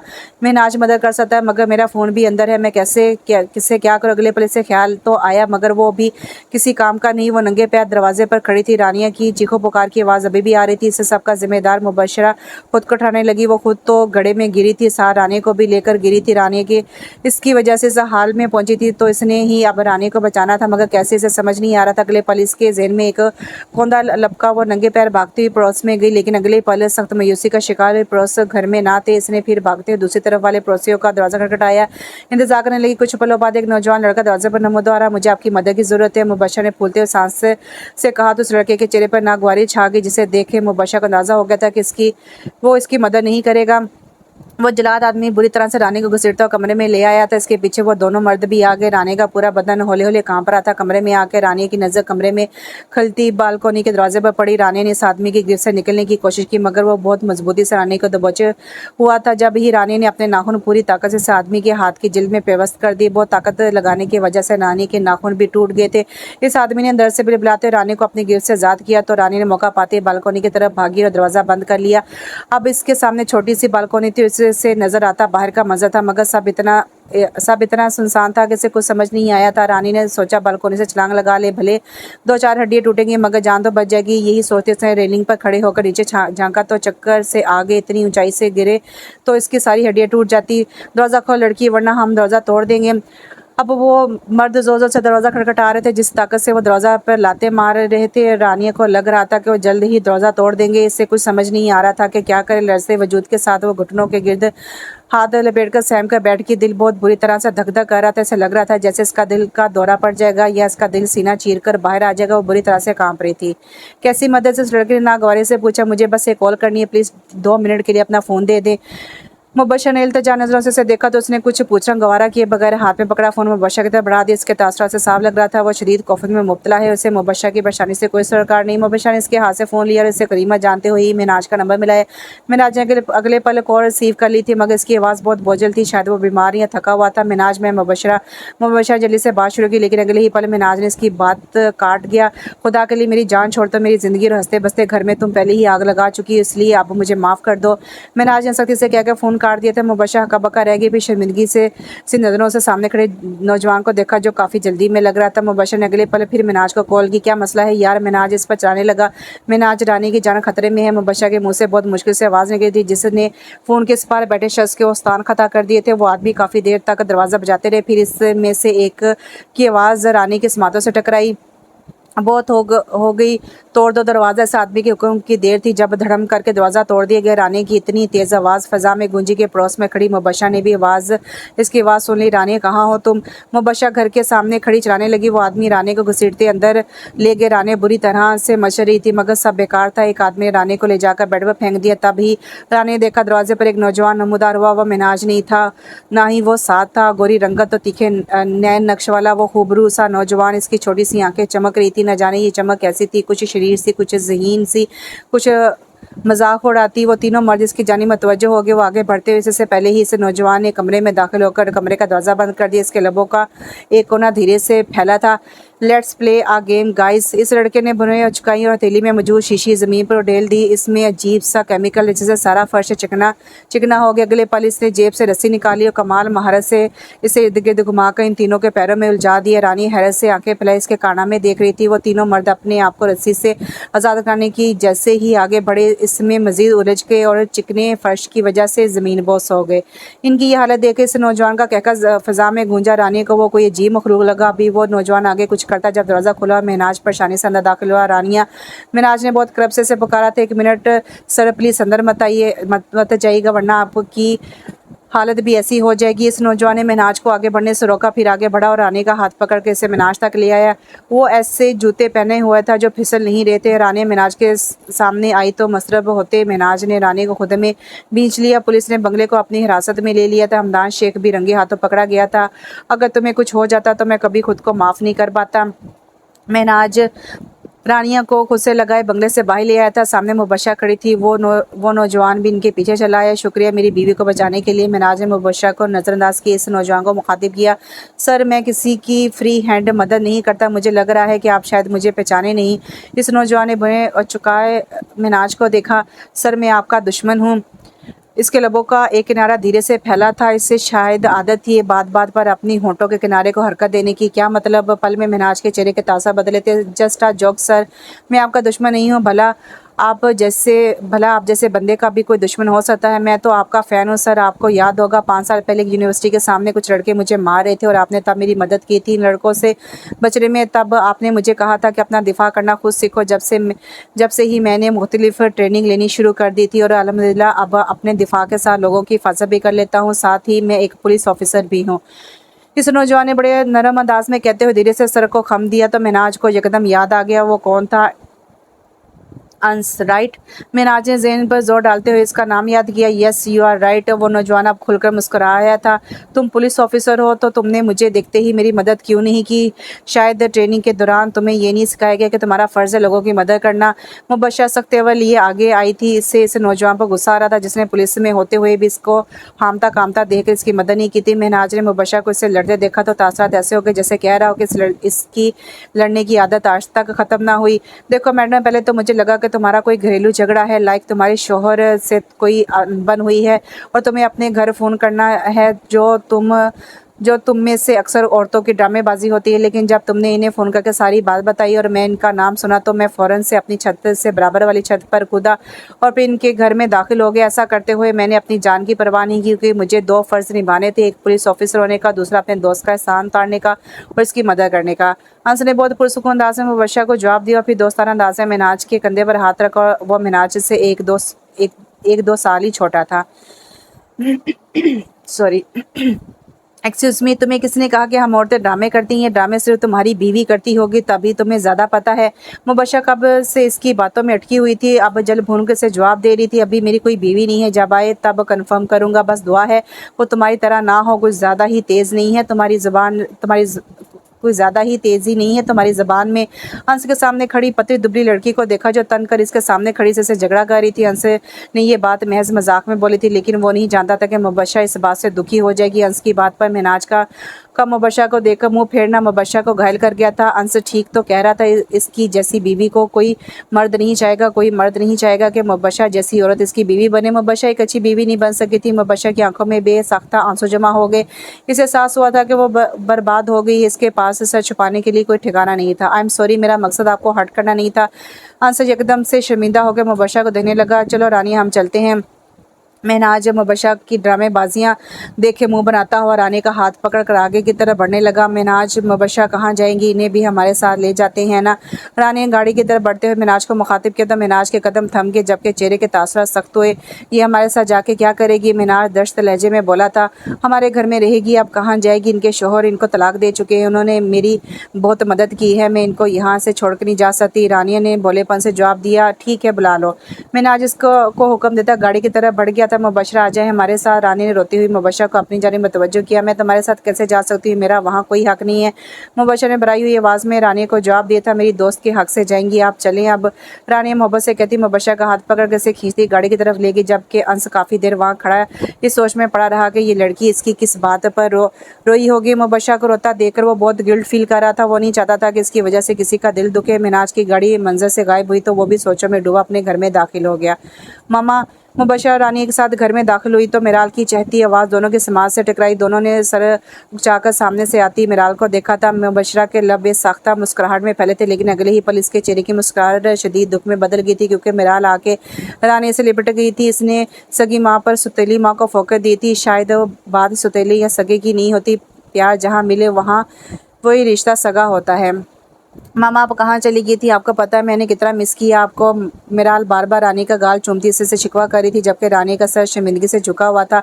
रानी, तुम कहाँ चली गई थी? बेटा, हम तो बहुत परेशान हो गए थे। कशमाला बेगम भी इसके पास आती इस तरह से बोलने लगी, जबकि सोफे पर बैठा महनाज शिकवा कर नज़रों से रानी को तक रहा था। मामा, इसकी आदत डाल लें आपके बेटे से। ये जब भी नाराज़ होगी ऐसे ही घर छोड़ कर चली जाएगी। मेरा हक सिर्फ प्यार करने का है, ज़रा सी नाराज़गी या गुस्सा दिखाने का थोड़ी है। महनाज ने जलते दिल के साथ खूबी से इसे देखा था। ऐसी कोई बात नहीं है, बस मुझे लगा। वो कुछ सफाई देने लगी थी जब महनाज की आवाज़ पर रुक गई। मैं इस सिलसिले में तुमसे बात कमरे में करूंगा, इसने सख्ती से कहते हुए रानी को चुप करवा दिया था। ये लड़की यहाँ क्यों आई है? कशमाला बेगम की नज़र रानी की पुश्त पर खड़ी मुबशरा पर पड़ी तो वो नफरत से पूछने लगी। मुबशरा को देख मिराल सहम कर रानी की गर्दन में मुँह छुपा गई थी। इसके शोहर ने इसको डिवोर्स दे दी है। जब तक ये अपना ठिकाना नहीं ढूंढ लेती तब तक ये यहीं रहेगी। मिनाज ने अपनी माँ को जवाब दिया था, जो गुस्से से मुबशरा को देख रही थी। नहीं, ये लड़की यहाँ नहीं रुकेगी। इसको कहो यहाँ से चली जाए। इसने पहले ही हमारी ज़िंदगी में बहुत जहर घोला है। कशमाला बेगम यकदम चलाई थी। इसकी बात सुनकर मुबशरा ने नदामत से सर झुका लिया था। अम्मी, मैं इनको यहाँ लाई हूँ, उन्होंने मेरी बहुत मदद की है, प्लीज़ इनको यहाँ रहने दें। रानी ने इल्तिजा नज़रों से कशमाला बेगम को देखा था। मैंने पैर पर कुल्हाड़ी मारना तो सुना था, मगर तुम तो खुद कुल्हाड़ी पर सर रख रही हो। तुम खुद इस घर में इसको जगह दे रही हो, ये जानते हुए भी कि तुमसे पहले ये इसका घर था। तुम अपना पत्ता खुद साफ करवा रही हो। कशमाला बेगम गुस्सा बिल्कुल ठंडा नहीं हो पा रहा था। इनकी बात सुनकर रानी को सांप सूंघ गया। अम्मी, आपका बीबी शूट कर जाएगा, प्लीज़ कमरे में जाए, मैं आपसे बात करता हूँ वहाँ आके। और तुम गेस्ट रूम में जाओ, तुम्हें अम्मी के सामने आने की ज़रूरत नहीं है।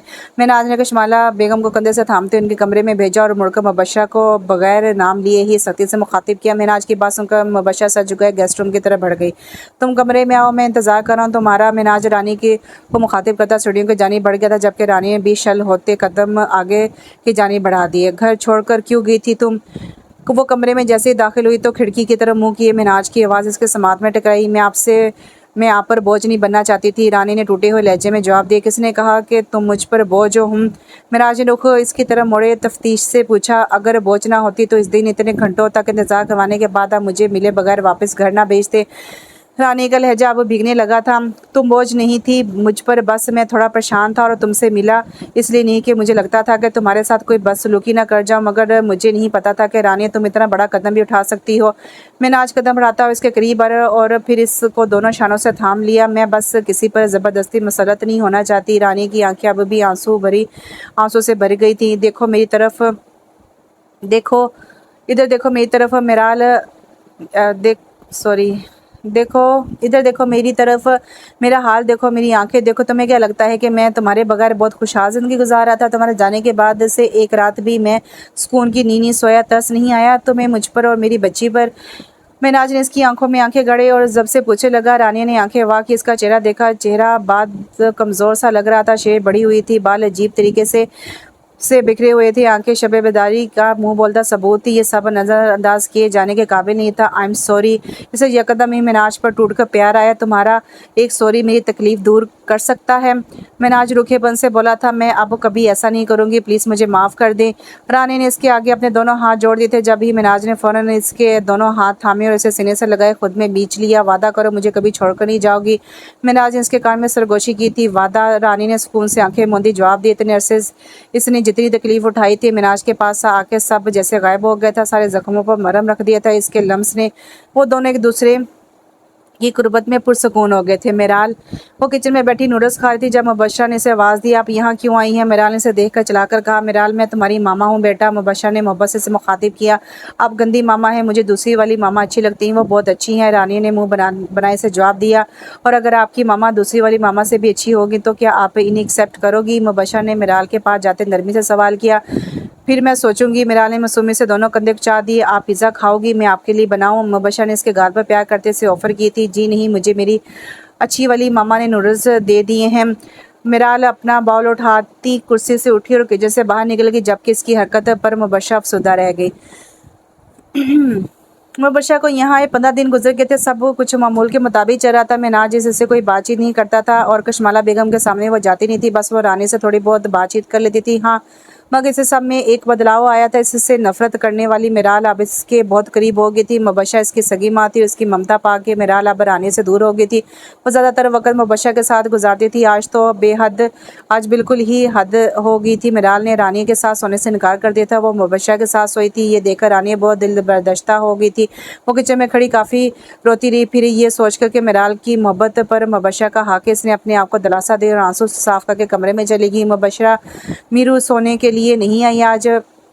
सोफे पर बैठकर लैपटॉप पर झुके महनाज ने इसे अकेले कमरे में आते देखा तो पूछा, वो ऑफिस का काम कर रहा था? नहीं, वो मुबशरा के साथ सो गई। रानी ने रूखेपन से कहा और बेड की तरफ बढ़ गई। महनाज किसी गहरी सोच में डूबा काफ़ी देर तक इसको देखता रहा। अगले दिन वो देर से सो के उठी थी। कुछ थकन और कुछ ज़हनी अज़ियत की वजह से वो खुद को बहुत नडाल महसूस कर रही थी। वो कमरे से निकल कर नीचे आई तो खाने की मेज़ पर कशमाला बेगम और मिराल को बैठे देखा। अगले पल इसको हैरत का ज़बरदस्त झटका लगा। मुबशरा किचन से गर्मा गर्म पराठे बनाकर इन्हें पेश कर रही थी। वो क्या है ना, अम्मी को मेरे हाथ के पराठे बहुत पसंद है तो मैंने सोचा आज मैं नाश्ता बना लूँ। वैसे भी रोज़ तुम बनाती हो, थक जाती हो, एक काम करो, तुम बैठो, मैं तुम्हारे लिए भी बनाकर लाती हूँ। रानी को साकत और जामत खड़ा देखकर मुबशरा ने सफाई पेश की तो रानिया ने इस बात में सर हिलाया और मिराल के बराबर वाली कुर्सी पर बैठने की गर्ज से इसने जैसे ही हाथ आगे बढ़ाया, मिराल की आवाज़ पर इसका हाथ हवा में महलिक रह गया। छोटी मामा, आप दादों के पास बैठ जाएं ना। ये मेरी मामा, यहाँ मेरी मामा बैठेंगी, अगली मामा बैठेंगी। इस नन्ही सी बच्ची को पता ही नहीं था कि इसके अल्फाज कितनी बुरी तरह से रानी का दिल तोड़ दिया था। हालांकि मुबशरा ने मिराल को ऐसा कुछ नहीं समझाया था वो रानी के साथ ऐसा सलूक करे, लेकिन वो अपनी सगी माँ का प्यार मिलने के बाद वो रानी को फरामोश कर चुकी थी। रानी ने आंसू का गोला हलक में उतारा और कशमाला बेगम की बराबर वाली कुर्सी पर बैठ गई। अम्मी कैसे बने हैं पराठे? किचन से निकल कर मुबशरा ने रानी के प्लेट में पराठा रखा। कशमाला बेगम से पूछने लगी, बिल्कुल वैसे जैसे तुम पहले बनाती थी, पुरानी यादें ताज़ा हो गई। कशमाला बेगम ने भी मुस्कुराकर इसकी तारीफ की। जाहिर था इन लोगों ने पहले बहुत वक्त साथ भी बताया था। फिर मुबशरा हमदान शेख की बातों में आ गई थी और इसने अपने हाथों से अपना घर बर्बाद कर लिया था। इन तीनों के साथ बैठी रानी को ऐसा लगा कि जैसे वो कहीं भी ना हो, इसका वजूद बेमानी हो। शायद अब वो यहाँ एक फजूल शय थी। इसने बड़ी मुश्किल से नाश्ता हलक से उतारा था, जबकि सामने बैठी मुबशरा बहुत प्यार से खिलखिलाती अपनी बेटी को नाश्ता करा रही थी। ये मंजर देखकर रानी की आंखें धुंधला गई। ये जगह कभी इसकी होती थी, कभी वो भी यूं ही मुबशरा की जगह होती थी, कभी वो भी सबकी तवज्जो का मरकज़ होती थी। रानी ने महसूस किया था कि पहली मालकन के आने पर मुलाजिम भी कुछ बदल से गए थे। सब हर वक्त मुबशरा करते थे। शायद ये घर था ही मुबशरा का, बस इसने तो मुबशरा की गैर हाजिरी में इसका फ़र्ज़ निभाया था। अब जब मुबशरा आ गई थी तो ये घर और यहाँ के मकीन पहले जैसे मुकम्मल हो गए थे। कुछ दिन से वो शदीद ज़हनी कफ़त में मुब्तला थी। ऑफिस के काम का ज़्यादा बोझ होने की वजह से मिनाज भी आजकल घर पर ज़्यादा टाइम नहीं दे पा रहा था, इसलिए रानी की कैफियत से नाशना था। रानी ने अब ज़्यादातर वक्त अपने कमरे में गुजारना शुरू कर दिए थे। रात के वक्त वो कमरे में बैठी मिनाज का इंतज़ार कर रही थी, क्योंकि आज मिनाज से ऑफिस से जल्दी आने का कहा था और इनका बाहर का डिनर का प्रोग्राम था। काफ़ी देर तक वो मिनाज का इंतज़ार करती रही। फिर खड़ी खिड़की में जाकर खड़ी हुई अगले ही पल घर में मचते शोर से वो घबरा के नीचे से सबकी चीखने चलाने की आवाज़ें आ रही थी। रानी परेशानी से नीचे की जाने लगी तो देखा पूरे किचन में आग लगी हुई थी और मुबश्शा किचन में मौजूद थी। आग के दरमियान में खड़ी मुबश्शा पागलों की तरह चिल्ला रही थी। रानी की तो टांगे ही बेजान हो गई थी। क्या हुआ ये सब? मैंने आज घर में दाखिल हुआ तो घबरा कर पूछने लगा, मामा बाबा मामा किचन में है, वो जल जाएंगी। मेरा रोती हुई इसे लिपट गई थी। रानिया मैंने आज की नज़र सीढ़ियों के पास खड़ी रानी पर नहीं पड़ी थी, इसलिए इसे लगा रानी किचन में है, इसके औस्तान खता हो गए। नहीं, मुबश्शरा है अंदर। कशमाला बेगम ने इसकी गलती दुरुस्त की थी। मुबश्शरा मिनाज ने ज़ेरे लब इसका नाम दोहराया, फिर अगले ही झटके में वो झुकता हुआ किचन में दाखिल हो गया। इसके कोट में आग लगी थी जिससे इसने अगले पल उतार फेंका। मिनाज, ये क्या हरकत की बेटा, तुम पागल हो। मिनाज की इस अमल पर कशमाला बेगम मुतफरिक होती चलाई थी, जबकि रानी का तो सांस ही कहीं सीने में अटक गया था। मुबश्शरा किचन में बेहोश हो गई थी। मिनाज इसे कंधे पर डाला, फिर कशमाला बेगम से चादर मांग कर अपने गिद्ध लपेट ली। पूरा किचन आग की लिपट में आ चुका था। मिनाज हिम्मत की और फिर एक छलांग के साथ किचन से बाहर निकल आया। इसके गिर्द लिपेटी चादर आग पकड़ ली थी। बाहर आते ही इसने चादर उतार दी। मुबश्शरा को सोफे पर उठाया। मुबश्शरा उठो। मिनाज इसका गाल थपका था। मामा प्लीज उठे। मिराल इसका बाजू झंझोड़ने लगी। मुबश्शरा, आंखें खोलो बेटा। कशमाला बेगम इसका सर सलाया था। ये मंजर देखकर दूर खड़ी रानी का दिल कहीं अंदर ही डूब गया था। अब इसकी जगह यहाँ नहीं बची थी। मिनाज की मुबश्शरा के लिए फिक्र देखे से एहसास हो गया था कि मर्द अपनी पहली मोहब्बत वाकई नहीं भूलता। मुबश्शरा भी तो उसकी पहली मोहब्बत थी। कशमाला बेगम ने भी मुबश्शरा को कबूल कर लिया था। मिराल, वो तो इनके बगैर जीने का तस्वर भी नहीं कर सकती थी। पल में ही रानिया ने वहाँ खड़े की फैसला कर लिया था वो, और फिर अपने कमरे की तरफ भागी। मुबश्शरा को होश आने के बाद मिनाज फ़ौरन कमरे में आया तो देखा रानी अपना बैग पैक कर रही थी। मिनाज को कुछ समझ नहीं आया। वो नासमझी से देने लगा। रानी, क्या हुआ है? वो उलझन का शिकार होता धीमे लहजे में पूछने लगा। मिनाज, अब आपका घर मुकम्मल हो गया है। अब मेरी यहाँ कोई जगह बाकी नहीं है। ये घर मुबश्शरा का था। मुबश्शरा वापस आ गई तो मेरा यहाँ रहना मुनासिब नहीं है, इसलिए मैं जा रही हूँ। प्लीज़ मुझे माफ़ कर दीजिएगा। रानिया बैग घसीटती हुई मिनाज के पास आई और नरमी से कहकर आगे की तरफ बढ़ गई, जबकि इसकी बात सुनकर मिनाज के पैरों से ज़मीन खिसक गई। वो बेयकीनी से बाहर की तरफ बढ़ती रानिया को देखने लगा। आग लगने की वजह से इसको नुकसान तो नहीं हुआ था, बस वो खौफ की वजह से बेहोश हो गई थी। अभी वो बेड पर लेटी आराम कर रही थी जब इसका फ़ोन बचा। इसने सराज से फ़ोन उठा के कान से लगाया। हेलो। अगली तरफ से आती मर्दाना आवाज़ पहचान ही पाई। कौन? इसने सवाल किया। मैं, अंस। मुकाबले का जवाब सुनकर इसकी आंखों में इस लड़के का चेहरा जगमगा गया। क्यों फ़ोन किया है? मुबश्शरा का अंदाज़ एकदम सपाट था। मुझे इस दिन समझ नहीं आया था कि आप रोई क्यों। फिर मैंने आपके बारे में मालूमात निकालनी शुरू की। फिर सिरे से आई मीन मिनाज से पूछा, फिर सर से पूछा, आई मीन मिनाज से पूछा तो उसने मुझे आपके बारे में सब बताया। और आपकी कहानी सुनकर मुझे बहुत अफसोस हुआ। आपने अपने साथ खुद बहुत गलत किया है। आपका रोना बिल्कुल दुरुस्त था। खैर, इंसानों से गलतियाँ हो जाती हैं, लेकिन अच्छी बात यह है कि आपको वक़्त पर एहसास हो जाना आपको वक़्त पर इसका एहसास हो जाना, तुम्हें भी वक़्त पर अपनी गलती का एहसास हो गया और तुमने नदामत के आंसू बहा लिए। अपनी माज़ी को छोड़ो और आगे कभी ऐसी गलती मत दोहराना। अल्लाह ताला से और मिनाज से माफ़ी मांग लो। तुमने मिनाज के साथ वाकई बहुत ज़्यादती की है। अंस बहुत संजीदा अंदाज में से समझा रहा था, जैसे वो मुबश्शरा का कितना अपना हो। मुबश्शरा खामोशी से इसकी बात सुन रही थी। एक बार फिर आंखों में आंसू भर गए थे। क्या मिनाज मुझे माफ़ कर देगा? क्या अल्लाह मुझे माफ़ कर देगा? वो बेसाख्ता पूछ बैठी थी। हाँ, अगर मिनाज ने माफ़ कर दिया तो अल्लाह भी माफ़ कर देगा। अंस ने नरमी से जवाब दिया। मैं अपनी गलती सुधारना चाहती हूँ। मुबश्शरा भीगे लहजे में बोली थी। सुधार सकती हो, परेशान मत हो, तुम्हारे पास अभी भी एक मौका है, सब ठीक हो जाएगा। अंस ने इत्मीनान दिलाया। 6 माह बाद। जाने मन, जल्दी तैयार हो जाओ, हमें मीरू को रानिया की तरफ से पिक करना है। वो बेड पर बैठा आईने के सामने खड़ी मुबश्शरा को तवज्जो से देखता मोहब्बत से गोया हुआ। मुबश्शरा ने पलट कर खूबी से देखा। सब्र नहीं होता तुमसे? बिल्कुल, अभी तक तुम पहले दिन जैसे ही हो। मुबश्शरा ने शिकवा किया तो धीरे से हंस दिया, फिर उठकर इसकी पुश्त पर जा खड़ा हुआ। दोनों हाथ इसकी कमर के गिर्द बांधकर थोड़ी इसके कंधे पर टका ली। तुम जब से मेरी ज़िंदगी में आई हो, ज़िंदगी बहुत हसीन हो गई, वरना तो लगता था मैं अधूरा सा हो गया हूँ। इसने मोहब्बत भरे अंदाज में मुबश्शरा को मुखातिब किया। Same to you my dear husband, handsome hubby. मुझे भी लगता था मेरी ज़िंदगी में अब कुछ नहीं बचा, लेकिन किसी मौजे की तरह तुमने मेरी ज़िंदगी फिर से संवार दी। मुबश्शरा ने भी मोहब्बत जताई थी। जब ही इन दोनों का ध्यान फ़ोन की रिंग टोन ने अपनी जानिब मजबूर करा लिया। हमारी लाडली हमारा इंतज़ार करी। यकीनन वो रानी का दिमाग खा रही होगी। जल्दी चलो। वो डार्क हैंडसम मर्द फ़ोन की जानिब मतवज्जो हुआ था। इसकी बात सुनकर मुबश्शरा ने इस बात में सर हिलाया। इसके हमरा इस बंगले जैसे घर से वॉकआउट कर गई। नहीं करे ना प्लीज़। रानी ने तीसरी बार इसे टोककर अपने बालों का जुड़ा बनाया था, क्योंकि इसने तीसरी बार रानिया के बाल जुड़े से आज़ाद कर दिए थे। इसका कहना था कि इसे रानी के खुले बाल बहुत पसंद थे। तुम जितनी बार बाल लपेटोगी मैं इतनी बार खोलता जाऊंगा। इस लंबे चौड़े मर्द ने रानी की पुश्त पर खड़े होकर फिर से इसके बाल खोल दिए थे। रानी इस बार चिढ़ गई और मुंह बसूर से देखने लगी, जो अब कुछ ज़्यादा ही नटखट हो गया था। क्या मसला है आपके साथ? मुझे काम नहीं करने देंगे मुबशरा? और वो गुस्से से आके कुछ बोलने वाली थी, जब इसके शोहर ने स्लैब पर रखे केक से क्रीम हटाकर इसके गाल पर लगाई और फिर साफ करने के लिए इसके चेहरे पर ही झुकने लगा। जब बाहर से आती आवाज़ पर रुक गया। अस्सलाम वालेकुम सर। लाउं से आती अंश की आवाज़ सुनकर इसने अपने मूड का बेड़ा गर्क होने पर मुंह बनाया और बाहर की तरफ लपक गया। जब कि इसके खफा होने पर रानी का कहका फ़िज़ा में बुलंद हुआ, वालेकुम सलाम, बड़ी जल्दी नहीं आ गए तुम लोग?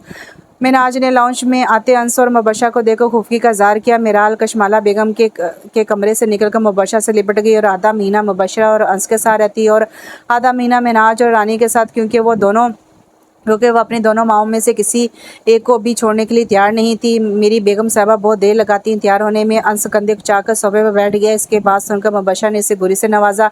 रानी की जैसे निकलकर मुबशरा से बलगीर हुई। वो दोनों मिराल को लेने आए थे। मुलाजमा ने चाय और स्नैक्स मेज़ पर लगा दिया था। साथ ही रानी का खास तौर पर बेक किया गया केक भी मेज़ पर रखा था। वो सब बैठकर चाय और स्नैक्स से लुत्फानंदोज़ होते गपशप में मसरूफ़ हो गए थे। अंस और मुबशरा के जाने के बाद वो अपने कमरे में आकर खिड़की के पास खड़ी हो गई थी। ठंडी हवा झूम झूम कर बहुत प्यारा रक्स कर रही थी। रानिया की सोचें 6 माह पहले चली गई। जब वो बैग लेकर इस कमरे से जा रही थी, तब महनाज इसका बैग इससे छीन कर इसे सीने से लगाकर खुद में बींच लिया था। इतनी बेकार सोच तुम्हारे ज़हन में आई कैसे मुबशरा? मेरा माजी थी, मेरा हाल और मुस्तकबिल, बल्कि इस घर में भी इसकी कोई जगह नहीं। इस घर में सिर्फ मैंने तुम्हारे दिल रखने के लिए रखा है। तुम ऐसा सोच भी कैसे सकती हो? मुबशरा तुम्हारी जगह लेगी। वो बहुत प्यार से इसे समझा रहा था। रानी नम आंखों से इसे देखा। आंटी और मिराज सब मुबशरा के साथ रहना चाहते हैं। वो भीगे लहजे में बोली तो मिनाज इसका हाथ पकड़ के इसे कशमाला बेगम के कमरे की तरफ ले गया। अम्मी, ये घर किसका है? इस घर पर किसका हक है? वो कशमाला बेगम के पास आके जज्बाती होता पूछने लगा। ये रानी का घर है, रानिया मालकन है इस घर की। बेटा क्या हुआ, ऐसे क्यों पूछ रहे हो? कशमाला बेगम ने तशवीश से पूछा। क्या मुबशरा इसकी जगह ले सकती है? मिनाज ने अगला सवाल दागा था। हरगिज़ नहीं, मुबशरा इस घर में महज एक मेहमान है। वो रानी की जगह कभी भी किसी तौर पर नहीं ले सकती। इस घर की रौनक रानी ने बख्शी है। इन हालात में जब मुबशरा इस घर को वीरान कर गई थी, हमें रोता सिसकता छोड़ गई थी, हमने इसे सिर्फ माफ़ किया है, वो भी इसलिए कि इसके किए की सज़ा मिल गई है, मगर हम इसे वापस अपना नहीं सकते। कशमाला बेगम ने साफ गोई से काम लिया था। मिनाज ने इनका जवाब सुनने के बाद रानी का हाथ पकड़ा और मुबशरा के कमरे की तरफ बढ़ा। मिराल मुबशरा के कमरे में थी और रानिया मिनाज को देखकर वो दोनों हैरान रह गई। मुबशरा ने फ़ौरन अपने आप को चादर से ढांप लिया। रानिया, तुम्हारी मामा कौन है? मिनाज ने मिराल के पास जाकर थोड़ा सख्त लहजा रखकर पूछा था। ये दोनों। मिराल ने मासूमियत से एक हाथ से मुबशरा की तरफ इशारा किया, दूसरे हाथ से रानिया की। तुम दोनों में से किसके साथ रहना चाहती हो? मिनाज ने अगला सवाल पूछा था। दोनों के साथ, मिराल ने मासूम सा जवाब दिया। कोई एक बताओ मीरू। मिनाज का लहजा इस बार ज़्यादा सख्त हो गया था। बाबा, मैं इन दोनों मामा के बगैर नहीं रह सकती, मुझे दोनों के साथ रहना है। मिराल का चेहरा रोने वाला हो गया था। मिनाज ने इसका रोता चेहरा देखकर रानी का हाथ थामा, कमरे से बाहर लेकर किचन की तरफ बढ़ गया, जहाँ सारे मुलाजिम इकट्ठे खाना खा रहे थे। इस घर की मालकिन कौन है? मिनाज ने अब मुलाजमों से पूछा था। रानिया बीबी हैं साहब, सब ने एक साथ जवाब दिया तो रानिया का सर शर्मिंदगी से झुक गया। वो गलत फहमी का शिकार हो गई थी। मिनाज और रानी कमरे से बाहर निकल आए थे। सुन लिया तुम कौन हो? इस घर की। तुम सिर्फ इस घर की ही नहीं, मेरे दिल की भी मालकिन हो। रानी, आखिर तुम क्यों नहीं समझती मेरा गुजारा नहीं है तुम्हारे बगैर? तुम क्यों मुझसे दूर जाने के बहाने ढूंढती रहती हो? मिनाज अब दुख से इसकी आंखों में आंखें गड़े सवाल कर रहा था। मिनाज, मैं बस।